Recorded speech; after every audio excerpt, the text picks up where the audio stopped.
quiero que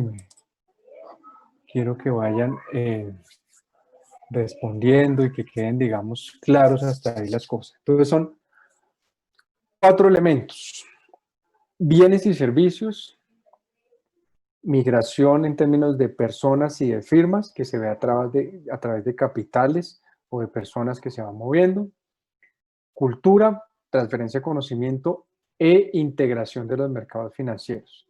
Entonces, yo pienso que la parte nueva es esta última parte de los mercados financieros. Lo otro, ustedes ya en sus cursos de macro, en la parte de comercio, pues ustedes ya han visto un poco eso. Por eso quería hacer aquí énfasis en esta parte de financiamiento doméstico y externo. Ventajas: menor costo y mayor volumen, ¿cierto? Desventaja: volatilidad de la tasa de cambio. Entonces, eso lo vamos a ir viendo. Eso es con referente a la globalización financiera, es decir, cuando los mercados financieros se globalizan, lo que yo logro es básicamente tener un mayor acceso a esos mercados que antes no lo podría tener, ¿cierto? Si aquí Colombia fuera un país cerrado financieramente, donde aquí no se pudieran las firmas endeudar afuera, pues simplemente las firmas dependerían exclusivamente del financiamiento doméstico. ¿Qué otra forma de financiamiento puedo tener con los mercados internacionales?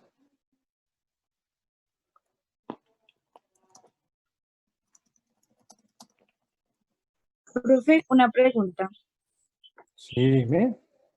¿Hasta qué punto, digamos, se podría tener en cuenta, digamos, en otros países? Y pues por este motivo de pronto es más fácil hacer como transferencias o pues, de pronto créditos o cosas por el estilo. Muy buena pregunta. Entonces, claro, aquí cuando yo hablo de un financiamiento doméstico y externo, en este ejemplo yo estaba diciendo la firma está accediendo a un préstamo con un banco extranjero, ¿cierto? Como hablamos de globalización financiera, sabemos que la banca doméstica también opera afuera. O sea, aquí tenemos los conglomerados financieros, los grandes bancos, tienen operación, por ejemplo, en todo el mundo, digamos, vía préstamos que puede conseguir un banco en el extranjero y hacer el préstamo a la firma, ¿cierto? Ese es un canal. Entonces vamos a anotar aquí canales. Entonces, esto es la firma accede a préstamos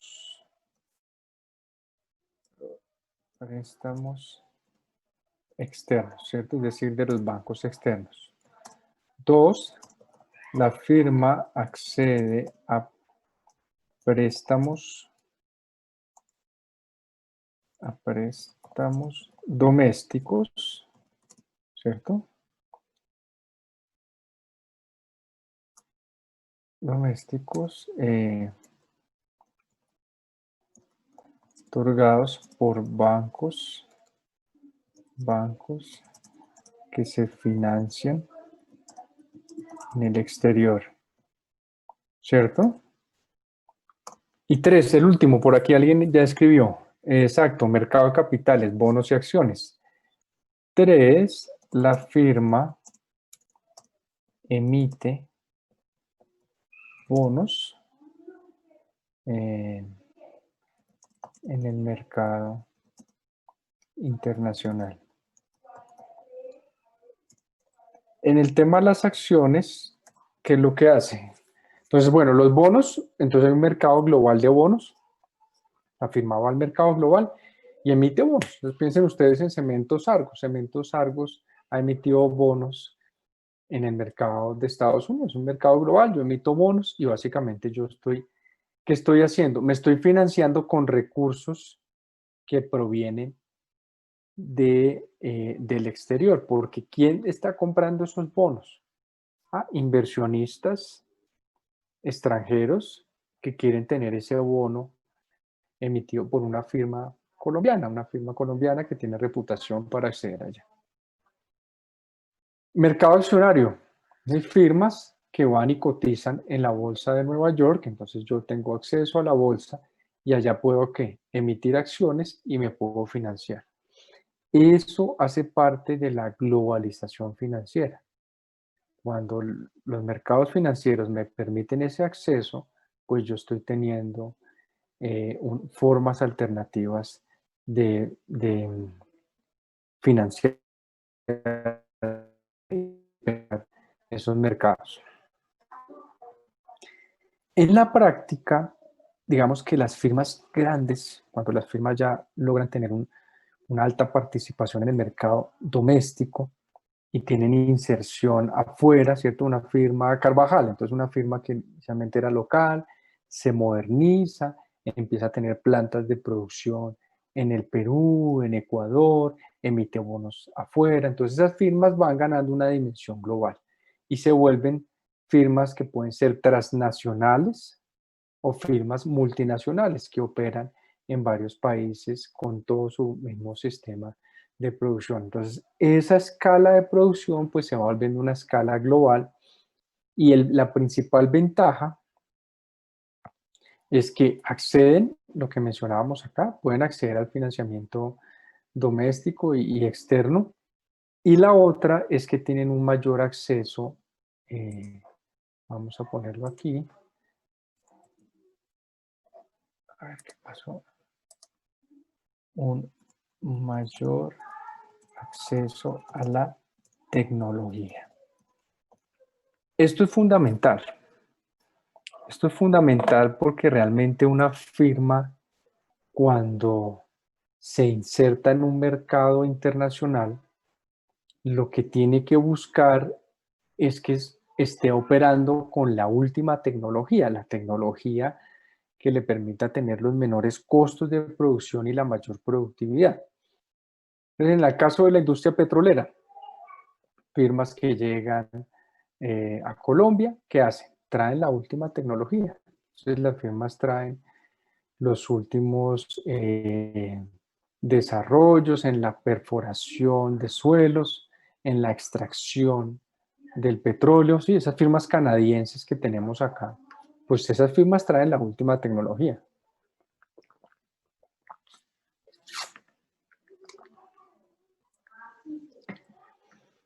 Y esa tecnología lo que hace es que incrementa la productividad de la firma y por ende sus beneficios, ¿cierto? Se vuelven más eficientes en la producción y van a tener mejores beneficios.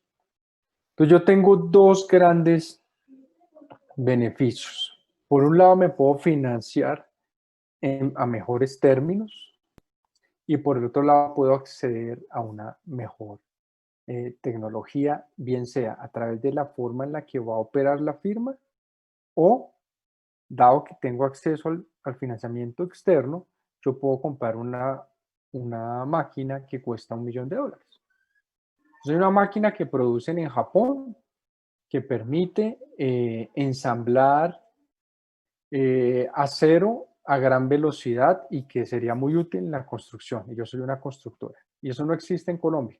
Aquí me toca coger y entierre varillas de acero y tener muchos obreros que ayuden en ese proceso y una máquina botando cemento, contaminando, generando un montón de externalidades y me ponen unos impuestos más altos y me afecta.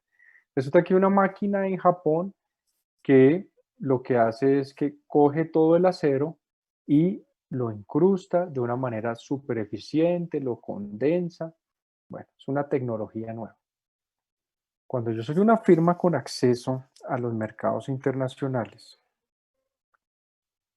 yo puedo acceder a este tipo de tecnología porque yo me muevo a este país y conozco, ¿cierto? Por el punto 3 que hablo aquí, cultura, ideas, transferencia de conocimiento. Puedo ir y moverme a ese país y conocer. O tengo un proveedor que es una empresa que está allá, la cual yo la visito, ¿cierto? Yo puedo enviar personas mías, ingenieros, que vayan, se capaciten y tomen un curso en Japón y conozcan de esas máquinas. Y 3, cuando yo tengo acceso a los mercados financieros globales, yo me puedo ir a financiar. Entonces, listo, ya sé, ya conozco la máquina, conozco la tecnología. ¿Ahora qué hago? La compro con un préstamo. Entonces, aquí está lo que yo les hablaba ahora. Entonces, voy directamente al mercado externo, me financio con un bono para poder comprar esta máquina, o le pido prestado aquí a un banco y el banco, un banco doméstico, usted le hace un préstamo a Bancolombia, ¿qué hace? Dice, perfecto, yo tengo relación bancaria con el Banco Misuto en Japón. Entonces yo le digo, Banco Misuto, de mi cuenta que tengo con usted allá, le voy a transferir $1.000.000, ¿cierto? Para que usted se los dé a esta firma, que es la que elabora esta máquina, y esa firma le va a enviar la máquina a mi firma acá en Colombia. Entonces la firma en Colombia queda con un préstamo contratado con Bancolombia, ¿cierto?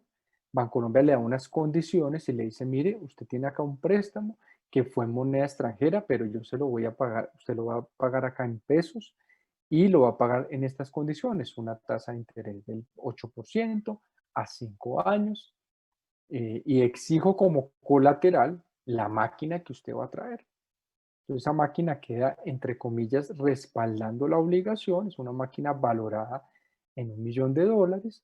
Yo le entrego esto, la máquina queda como respaldo y usted va a pagar esto. La firma tiene su máquina acá en 2 meses y empieza a producir. Con esa nueva tecnología, ¿qué hace la firma? Pues imagínese que reduce sus costos en un 40%, porque ya no tiene que pagar las cementeras, la cantidad de obreros que utilizaba ya baja a la mitad, los puede poner en otras partes de la construcción y tiene 2 ingenieros especializados en la manipulación de esa firma, de esa máquina, perdón. ¿Por qué les cuento este ejemplo? Porque este es el ejemplo más claro de cómo la globalización permite que una firma acceda a los mercados y se beneficie de todos estos elementos. ¿Preguntas hasta ahí? No, señor. Bueno.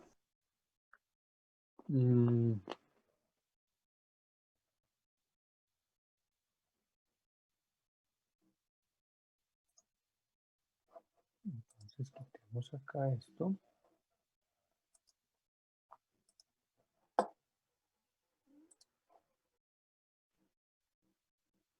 No me está dejando pasar al otro slide. A ver. Listo. Entonces, ¿qué pasó acá con estas notas? Se quedaron pegadas.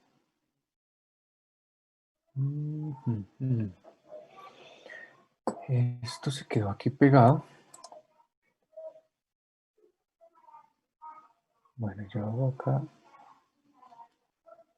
Listo, yo le tomo foto aquí a la pantalla para luego pasarla en limpio a los otros slides y ahora aquí ya.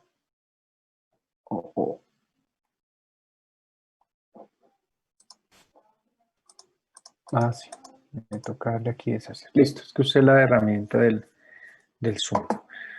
Bueno, entonces, primer punto, comercio. Esto ustedes ya lo conocen, yo lo que hago es tratar de irlo,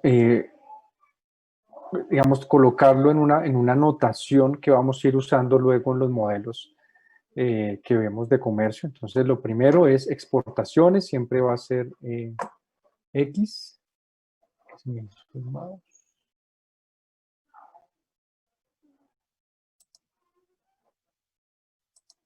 Listo, entonces, exportaciones X, importaciones M, balanza comercial, exportaciones menos importaciones.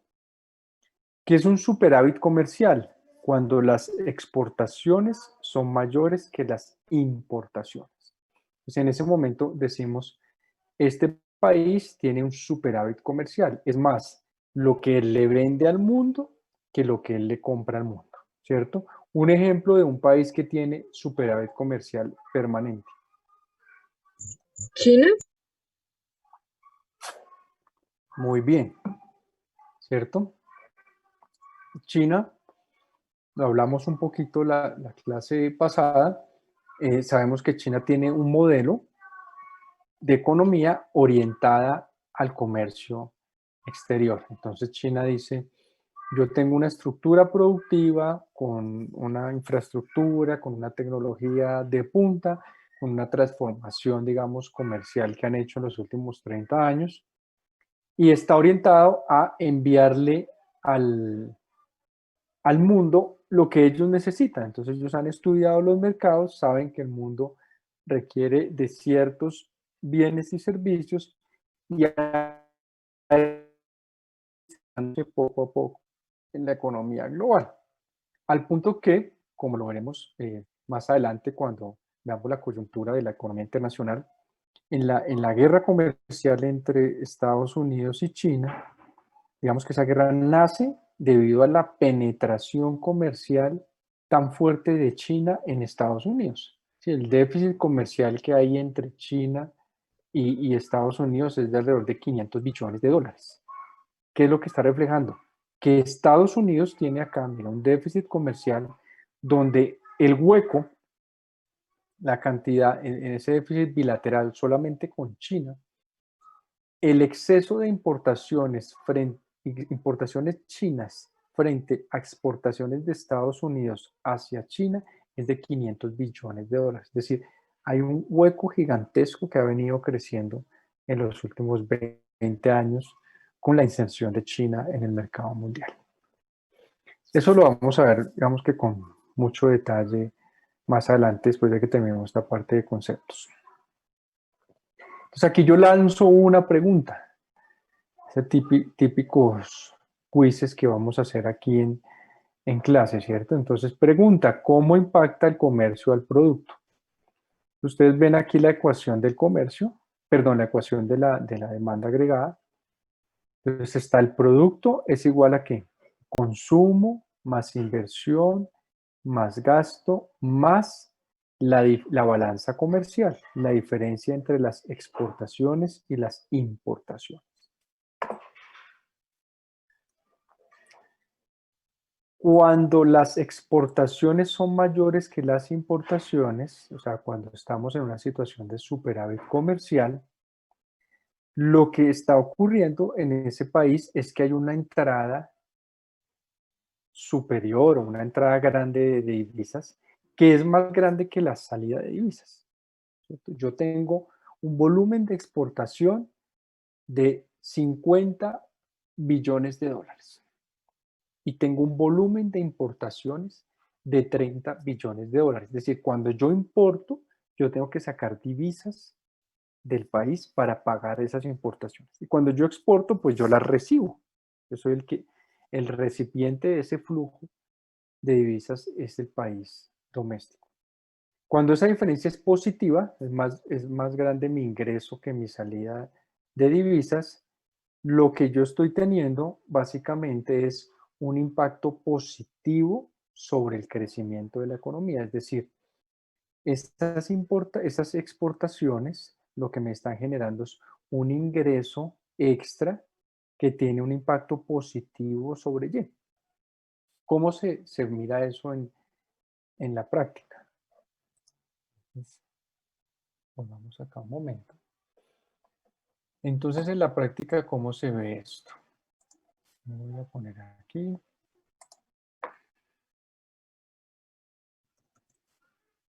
Ingresos de X se traducen en ¿qué? Mayores utilidades, ¿cierto? Bueno, primero que yo tengo mayores utilidades, mayores impuestos.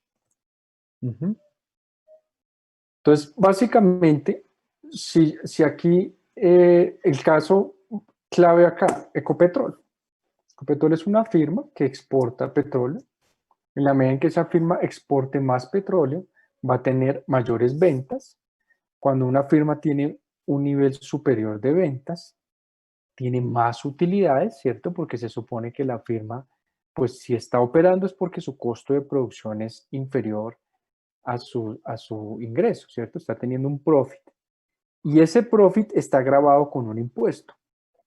Entonces, déjenme, yo les hago aquí, esto ustedes lo saben, pero acá, y es igual a una función que depende de tx, ¿cierto? Donde tx son los impuestos. Entonces, ¿qué ocurre? El producto, este Y que yo estoy anotando acá, es este mismo Y que tenemos acá.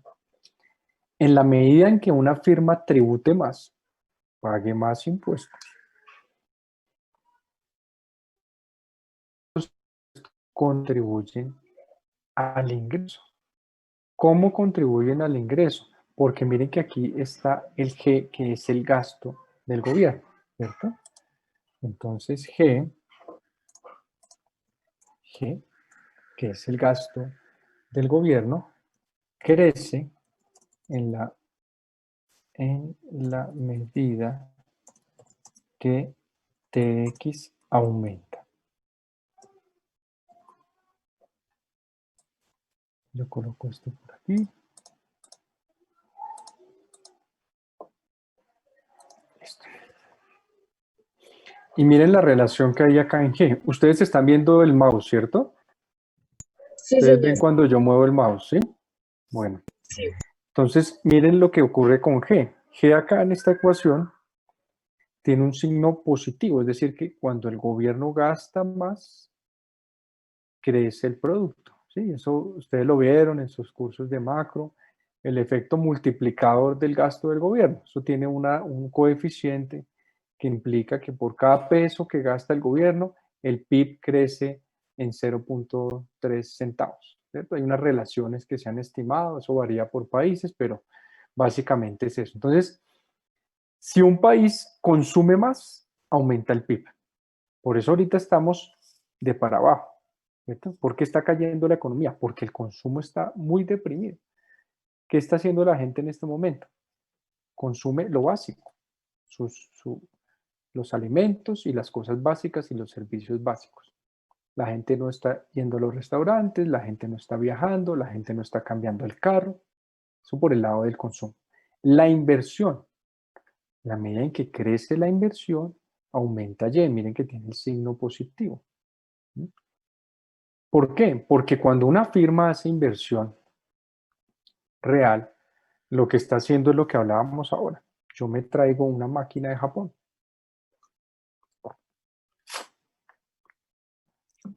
Entonces yo me traigo una máquina y esa máquina me permite producir de una manera más eficiente y a mayor escala. Cuando yo produzco más, tengo más ventas, pago más impuestos, pero el PIB crece. Yo contribuyo al PIB. ¿Qué está pasando ahora? Que toda esta inversión está frenada, ¿cierto? Piensen en ese ejemplo que yo les hacía ahora. Una constructora quiere tener tecnología de punta, tiene muchos proyectos, quiere construir un centro comercial en Bogotá, uno más. Tiene que hacer una inversión de $1 millón para traerse una máquina porque ya estudió el mercado y eso le va a permitir que el centro comercial no lo construya en 2 años, sino en 1 año. ¿Es viable en este momento hacer esa inversión? No. ¿Por qué?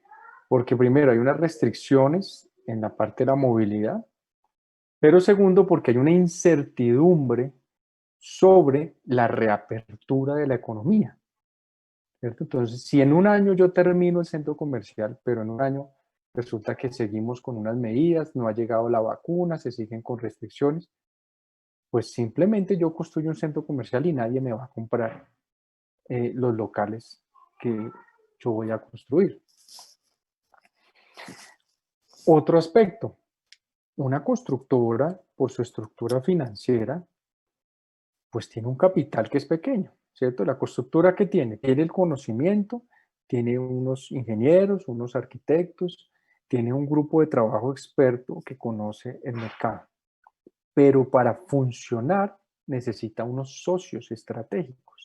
Necesita inversionistas que aporten los 50.000 millones de pesos que cuesta el lote. Y necesita inversionistas, que en este caso van a ser restaurantes y proveedores del comercio que quieran tener locales en ese centro comercial. Entonces, las grandes firmas comerciales pues van a ir aportando unos recursos, ¿cierto? Le dicen, sí, yo quiero tener un local, lo quiero en el tercer piso y con vista a los cerros. Bueno, ese local, hacerlo cuesta 45.000 millones de pesos. Entonces usted aporta ahorita el 20% y en un año aporta el resto. Las firmas no están dispuestas a asumir ese costo hasta tanto no tengan certidumbre. Entonces, cuando eso cae, pues obviamente cae el PIB. Estamos tratando de frenar esa caída, pero ya vamos a una caída del 6%, queremos que eso se suavice. Y el gobierno normalmente es acíclico. Entonces yo aquí les pongo G, crece en la medida que TX aumenta.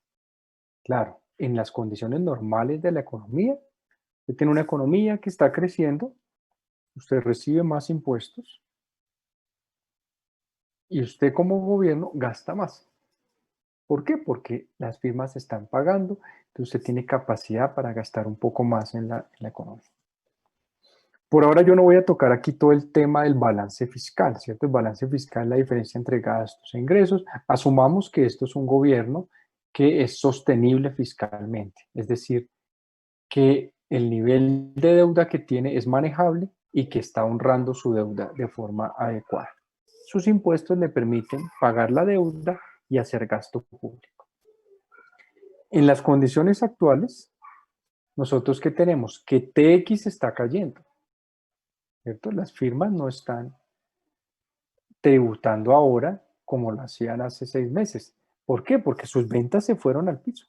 Pues si yo no tengo ventas, que es lo que hablábamos acá, si yo no tengo mayores utilidades, pues yo no pago impuestos, pago menos impuestos y por ende el gobierno no tiene esa fuente de recursos. Entonces el gobierno no debería gastar, en principio. Pero ¿qué ocurre? Que como esto es un choque externo, ¿cierto? Viene un virus externo y ¡pum!, afecta a la economía. El gobierno es el único que en este momento, de todas estas variables, puede hacer el gasto para que esto no se contraiga más. Es decir, hogares no están consumiendo, firmas no están invirtiendo, sector externo está deprimido, ¿cierto? Las exportaciones han caído, las importaciones han caído. ¿Por qué? Porque yo para qué importo bienes de capital, yo para qué importo más insumos si yo no puedo producir lo que producía antes, porque no me están comprando mis productos, ¿cierto? Piensen ustedes en una firma de ropa, digamos que se importaran telas para producir acá ropa. La gente no puede ir a comprar las cosas, o está haciendo unas compras online, todo, pero pues no es lo mismo, eso ha caído casi 30%. Entonces no hay un incentivo para que esa industria siga importando. Importar tenis, todo lo que se ha importado en ese aspecto. Y así en muchos otros sectores de la economía. Entonces el punto de que hoy es que el gobierno se puede eh, comportar de una forma diferente, ¿cierto? En este momento de choque, pese a que TX cae, el gobierno tiene que aumentar el gasto. Entonces recuerden ustedes que el gobierno hizo un canje de deuda. Lo primero que hizo el gobierno cuando inicia esta pandemia es, habían unos excedentes de las pensiones a nivel territorial que estaban ahí parqueados, rentando una tasa del 4 o 5%, y el gobierno le dice a los territorios, mire, qué pena, pero yo necesito esa plata. Entonces, le cojo esa plata, ¿sí? Le doy unos TES, unos títulos de deuda pública, y le pongo un perfil de vencimientos que va desde 1 hasta 20 años, dependiendo de las necesidades. Entonces, eso se llama un swap de deuda. Yo estructuro eso y simplemente la plata ya no está, pero nadie se va a quedar sin su pago de pensiones. Es decir, este municipio en 6 meses necesita pagar 1 billón de pesos en pensiones. Usted tiene unos test con un vencimiento al 27 de julio del 2021 por ese 1 billón de pesos. Se llega al 27 de julio, usted, su test inmediatamente lo entrega al Ministerio de Hacienda, el Ministerio de Hacienda le entrega su billón de pesos y usted le paga las pensiones. Y así sucesivamente. En los siguientes 3 meses había un vencimiento por 500.000 millones, en los siguientes 6 meses. Hay gente que se iba a pensionar dentro de 10, 15 y 20 años. ¿Para qué quiere usted tener esa plata desde ahora? Ah, que la tengo rentando. Claro, démela a mí, que usted la va a tener rentando en un test con un rendimiento equivalente, pero con vencimientos para cuando usted los necesite, no en un portafolio que puede liquidar en este momento. Fue algo un poco controversial. Medida que se estructuró con el Ministerio de Hacienda justamente, ¿para qué? Para que el gobierno pudiera aumentar esta G acá. Yo tengo que hacer un gasto importantísimo, fueron 15 billones de pesos, tengo que hacer ese gasto. ¿Dónde está disponible? ¿En qué parte encuentro primero mis excedentes? Los tengo en esta parte. Bueno. Entonces, en condiciones normales, pues este gasto solamente crece en la medida en que crecen los impuestos. En condiciones normales, cuando crecen las exportaciones, yo tengo un mayor crecimiento de Y. Con las importaciones hay algo importante. Las importaciones, cuando son bienes finales, benefician inicialmente a la firma que hace la importación. Piensen ustedes en un carro. Es decir, aquí usted trae el último BMW, usted hace una importación, el pago de ese carro, ¿cierto? El 70% del valor de ese bien se va del país, porque son recursos que van a ir afuera, pero el 30% queda, que es el profit que está teniendo la firma que hace la importación. Entonces, por esa vía yo que tengo, hay una salida grande, pero hay un retorno, y ese retorno también tributa, ¿cierto? Ese retorno paga un impuesto, paga un arancel, porque es una importación de un bien que tiene un arancel, y le queda al final a la firma un profit que es pequeñito en comparación cuando el carro yo lo produzco todo acá. O sea, si aquí tuviéramos un carro, ¿cierto? Nuestro, digamos, el Renault 4 que alcanzamos a producir domésticamente. No, aquí se han ensamblado, se ensamblan, aquí hay una parte de cadena de producción. Pero supongamos que fuéramos una potencia en producir carros. Entonces, un carro que se produce acá, cuando yo exporto ese carro, pues ahora yo soy quien recibo el 70% del valor que tiene ese bien en el país extranjero y él se queda con el 30% que es el profit de la comercialización, pero mi valor es más grande. Entonces yo simplemente quiero hacer aquí referencia a que las importaciones no es una salida neta, digamos, de capitales, porque queda algo, ¿no? Queda un profit de la firma que está haciendo la importación. Ahora bien, hay otro punto que es más importante. Vamos a ponerlo aquí en el caso de M, ¿cierto? M tiene dos impactos. Cuando son bienes finales, que es lo que hablábamos aquí, por ejemplo, un carro, y bienes intermedios, maquinaria. Entonces déjenme, yo les ajusto esta notica acá. Esto es muy importante porque,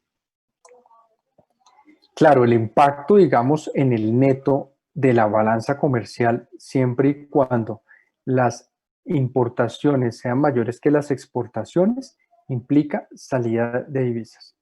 Hay un impacto neto. Pero el impacto sobre Y, que es la pregunta del quiz que ustedes van a resolver muy seguramente para la próxima clase, el impacto sobre Y varía. ¿Por qué? Porque esa importación, lo mismo, paga un impuesto, ¿sí?, que está asociado al profit que tenga la firma que hace la importación. Y dos, si son bienes intermedios o bienes de capital, lo que está haciendo esa importación es que contribuye al valor agregado de la firma. Volvamos al ejemplo de la constructora que quiere traer una nueva tecnología, una máquina. Yo voy a importar una máquina que, ¿qué hace?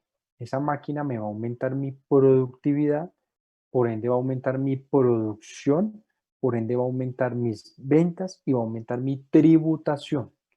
Y todo eso le contribuye a qué? A G. Perdón, a Y. Todo eso va a generar un impacto positivo sobre el crecimiento del producto. Preguntas hasta ahí.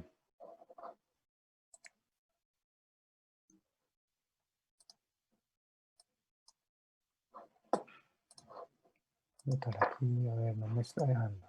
Preguntas, preguntas. Todo claro, preguntas. ¿Qué tenemos?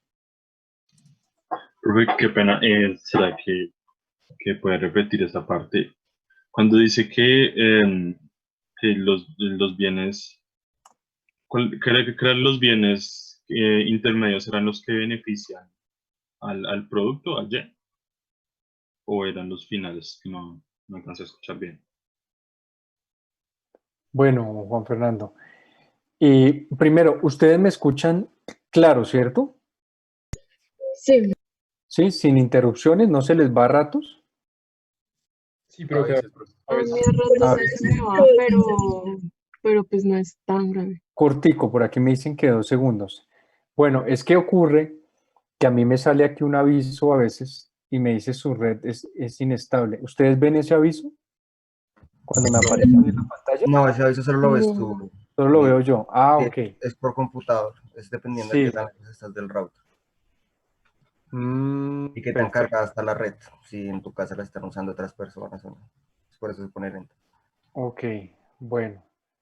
No, en mi casa la que hace ruido es mi hija y ella solo usa crayones y el cuaderno y los gritos que ustedes, pues si los escuchan, ya saben que eso hace parte del escenario, ¿no? Detrás yo estoy rodeado de muñecos, o sea, yo no puedo quitar ese wallpaper porque ustedes no tendrían credibilidad en lo que yo hago, porque van a ver al pato Donald, conejos, ratoncitos, bueno, de todo. Volvamos a la pregunta. Listo, cuando se me vaya, sí, por favor, porque a mí me aparece el aviso. Ahí está mi hija. ¿Cierto? ¿La escuchan o no? Sí, pero muy poquito. Sí, se escucha. ¿Sí? Bueno, a veces grita y se sube un poquito de tono, pero eso es parte de la dinámica de la cuarentena. Cuando yo a veces paro y tomo un poquito de agua, ahí a mí me está apareciendo el aviso. Entonces, claro, todo el tiempo cuando yo estoy hablando, estoy, digamos que usando la red. La red está transmitiendo pues la voz a través de eso. Entonces yo paro ahí un poquito, tomo agüita y dejo que se vaya ese avisito y vuelvo y retomo. Pero si se va por algún momento, pues ustedes porfa me escriben o me dicen, se fue la voz, y yo vuelvo y repito. Entonces voy a repetir nuevamente aquí esta parte, la pregunta de Juan Fernando.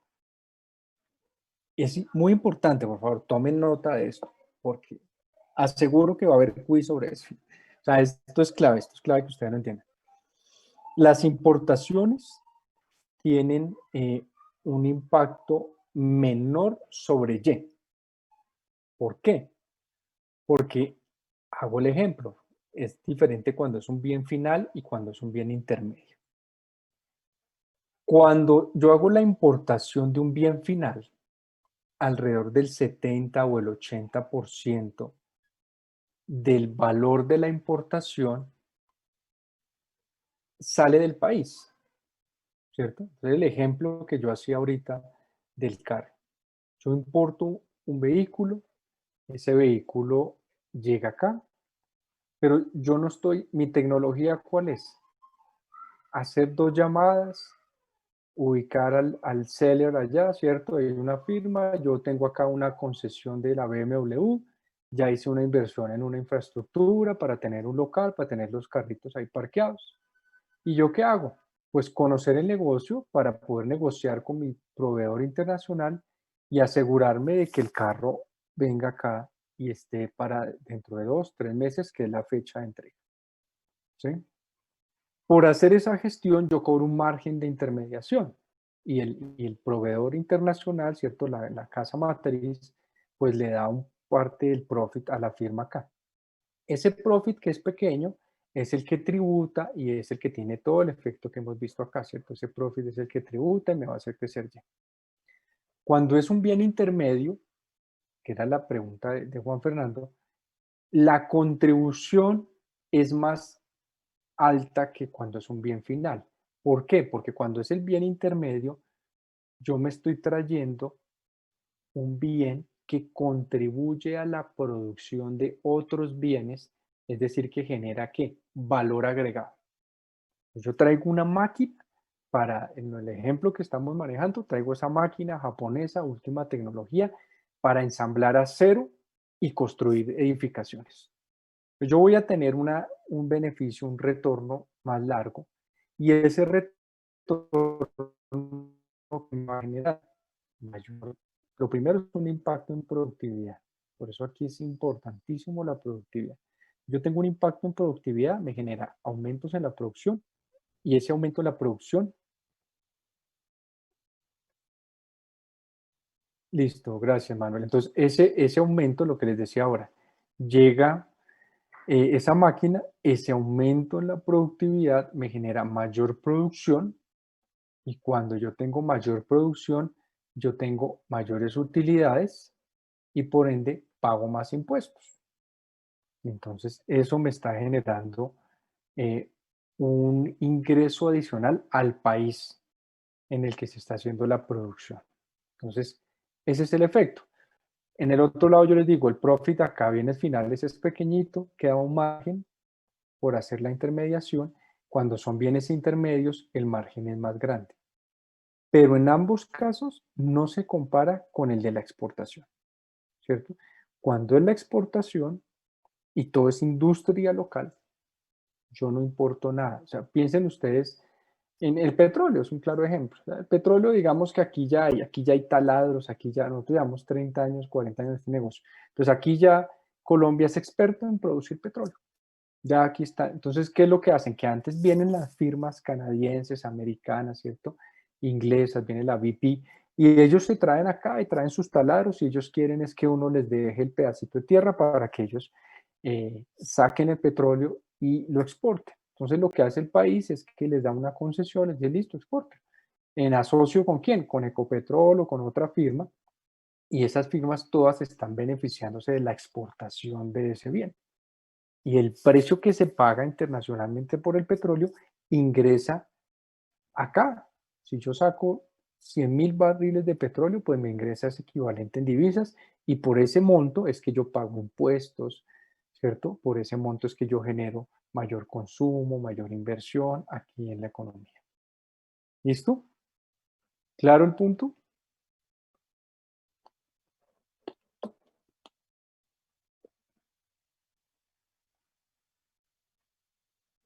Bueno, entonces aquí me está escribiendo en el chat Camilo Rojas. El ensamblaje como Sofasa genera mayor producción para el país que bienes intermedios. Es un efecto similar, Camilo, es un efecto similar porque lo que hacen estas firmas ensambladoras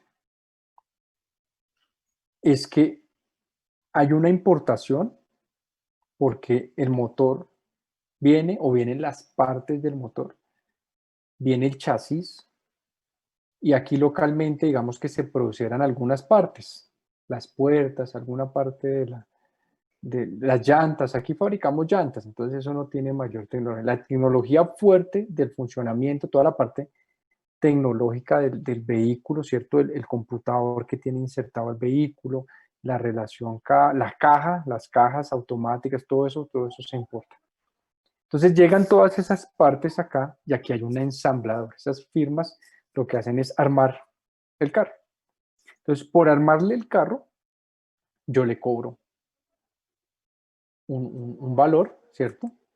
Y la cadena de comercialización pues se hace aquí localmente. Entonces al final yo ensamblo el carro y tengo mi red de distribución que hace la venta del vehículo. El modelo es similar al de los bienes intermedios en el sentido de que las partes que vienen importadas, pues el valor de esa importación, Sofasa paga paga el costo de esa importación, ¿cierto? Dice yo pago por el costo de esa importación. Aquí hay algo importante que se diferencia un poco de los bienes intermedios. Miren que en el caso de Sofasa, por ejemplo, básicamente es una filial de la Renault en Francia, ¿cierto? Entonces, en Francia está la casa matriz. Y esa casa matriz tiene operación en diversos países. ¿Fruto de qué? De la globalización, ¿cierto? Que ya pueda poner sus firmas. Entonces, contrata los servicios de una firma en Colombia que es experta en ensamblar. Y aquí ensambla, arma sus vehículos, los distribuye tanto domésticamente como internacionalmente. Sabe que una buena parte del ensamblaje en Colombia se distribuye por la región. Entonces salen vehículos para Ecuador, salen vehículos para Brasil, bueno, en Brasil también, pero Renault no sé si tenga allá, pero Chile, ¿cierto? Uruguay. Entonces digamos que yo desde acá, desde Colombia, manejo una red de distribución. Entonces eso también me genera mayores shares en el profit, ¿cierto? Yo tengo una participación más alta en el profit de la casa matriz porque yo le doy un valor agregado. Entonces, el punto aquí de Camilo es básicamente eso, hay que distinguir. Pero igual genera, digamos, todo lo que genere mayor valor agregado en la cadena de producción va a redundar en un mayor crecimiento de la economía. ¿Listo? Entonces me escribe por aquí Nicolás. En la ecuación, las exportaciones van a ser